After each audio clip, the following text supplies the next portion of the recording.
Okay. At what point did you and Jim first discuss the idea of your playing Renal in The Way of Water and the subsequent Avatar sequels? So Jim first mentioned the possibility to me quite a long time ago. It was either 2014 or 2015. We had to attend an event together, and the night before we spoke on the phone, and we chat, and at the end he said, and at some point we have to get you big and blue. And I thought, God, that sounds great. So he sort of planted the seed then. And in 2017, at the end of 2017, was when he did actually call and say, I really seriously do want to talk to you about playing this part of Renal. And he told me about her, and then I was sent the script. And of course, didn't hesitate to be a part of it. I was very excited. How did he initially describe the character, and what most intrigued you about this role?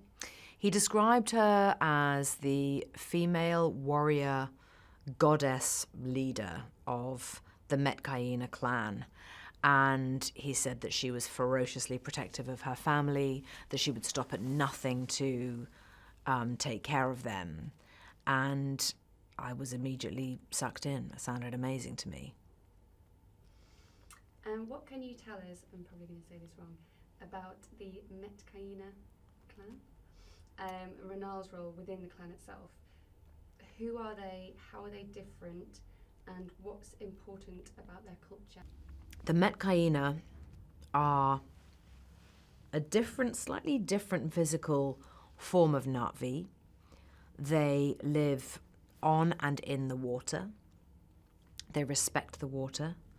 They also live with nature.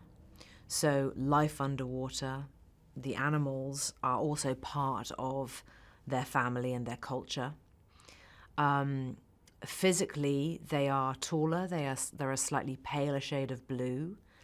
They have a sort of an extra piece on their forearm, which almost resembles a fin for power in the water.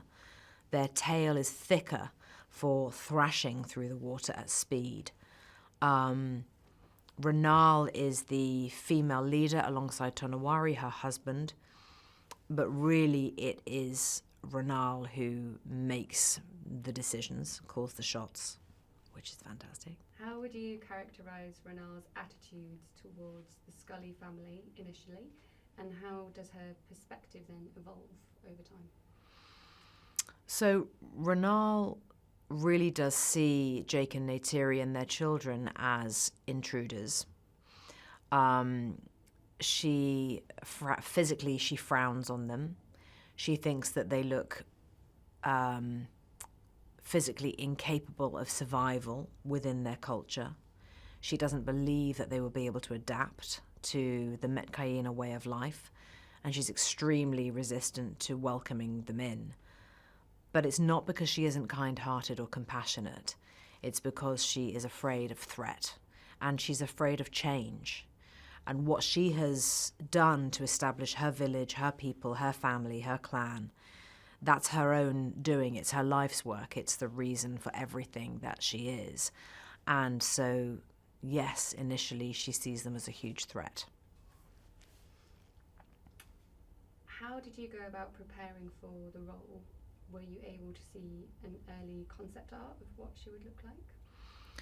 So yes, I saw a lot of early concept art, which was enormously helpful to get an idea of her physical self. She's also pregnant, the character. So to see what that would look like and physically how that would change how I moved as a Na'vi. Obviously, I've been a pregnant woman 3 times, so I know exactly what that's like. But the Na'vi people are, they are very, very, very strong physically and extraordinarily agile. Kate Winslet is not so agile. So to see that artwork was enormously helpful because it meant I just had a guide in terms of how to hold myself and how to position my shoulders, my head, my hips, my legs. And I was really excited to see how I would truly morph into that character. And I still haven't seen the film, so I'm enormously excited to see how it's come together. Were you excited by the opportunity to learn to dive, and did it come naturally for you? I was really excited to learn how to free dive. It's something that I have always been fascinated by and wanted to do, but could never imagine how it would be possible for me. How on earth does a person learn that? I wouldn't have had a clue how to begin. I loved it. I was trained. I spent 3 weeks really intensely working every single day with Kurt Krock, who was our instructor. And it did come quite naturally to me. I'm comfortable in the water. I love the water. And I felt very at ease with it. I was never afraid of it. And yeah, eventually I got to a point where I was just determined to be very, very good at it. And which I was, which was completely amazing. What did you make of the performance capture stage, and how did it feel to be directed by Jim again after so many years? The performance capture stage is fascinating. I mean, in many ways, it's extremely simple. It almost feels like acting in some kind of a sports hall or something.